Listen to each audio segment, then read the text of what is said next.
Hi guys, so this is the installation guide for One UI 8.5 custom ROM for Samsung Galaxy A34 6E. So do not try to install it on A34 6M or B, which will cause it to boot loop. So here are certain warnings, which is that it's an experimental build and it is not based on a stable release of any One UI 8.5. So you need some prerequisite, which is an unlock bootloader, TWRP or Orange Fox platform tools, and all the files are provided in the description, which is very necessary.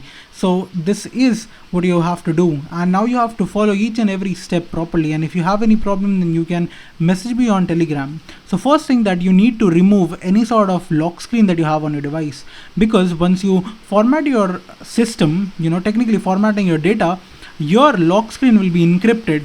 And once you install a newer operating system, it might get corrupted and you might not even have a proper working device after that. So removing it is recommended. Now we are going to enable developer option by going into software and then tapping the build number 7 times and enable the USB debugging.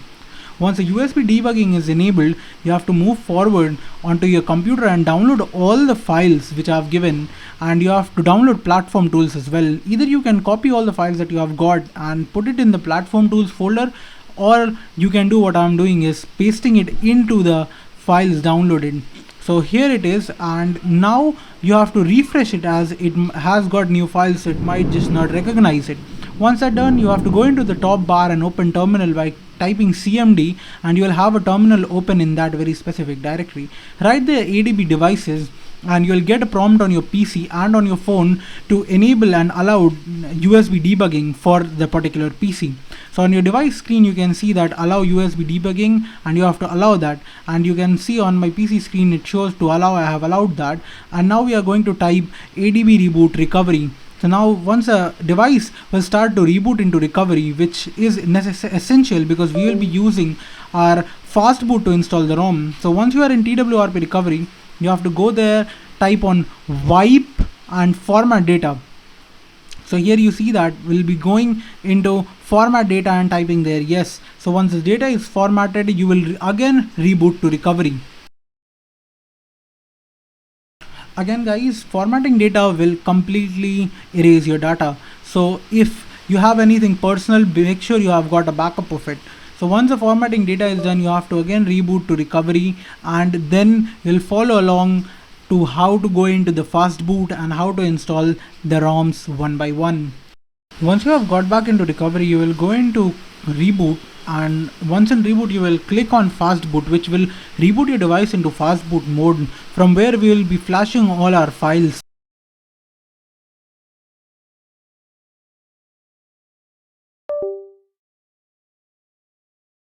As you can see that it shows that we have entered fastboot mode. You have to go onto your PC and write their fastboot devices. It will show that your device is in fastboot with the serial number. Now there is a list of commands that I will be providing in the description, and make sure you flash them one by one in the right sequence which I'm following, as if you don't do so you might have some problems. So we'll go with system_ext product and vendor, and then reboot back to recovery. So in that mean part, I'd like to add something that I've been trying really hard to make videos for Samsung Galaxy A34. Since after the shutting down of UN1CA ROM, I've been contacting developers who can make custom ROM for it, and I've got to know that there is something called as a quantum ROM being developed, and this is a part of it as well. So make sure you are subscribed to my channel and hit the bell icon.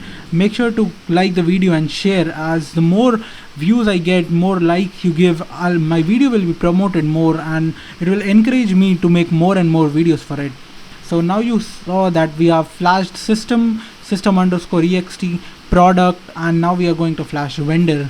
And the vendor is the most important part, where it allows your device to talk to the operating system.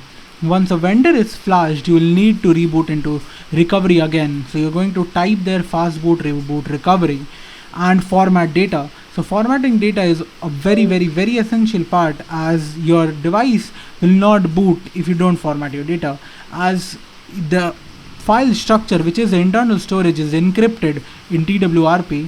You need to decrypt it temporarily to make it boot, and once it boots into system, you will have it back again to encryption.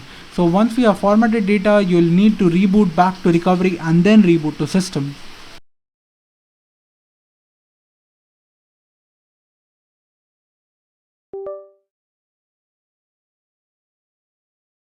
So once you select reboot to system, your device will take approximately 3 to 5 minutes to reboot to system. As it is a brand new system and we have formatted data, it will take a while. So the known bugs are that after you restart your device, you will have your battery saver mode enabled again and again. Like after every reboot, you will have your battery saver mode enabled. And for some specific devices, we are having the dialer end call button to not appear, but for certain devices it is working and for certain it is not. So here you go, you have successfully installed One UI 8.5, and in future I'll be coming up with a video where I'm going to guide you all on how to make custom ROMs. Thank you for watching.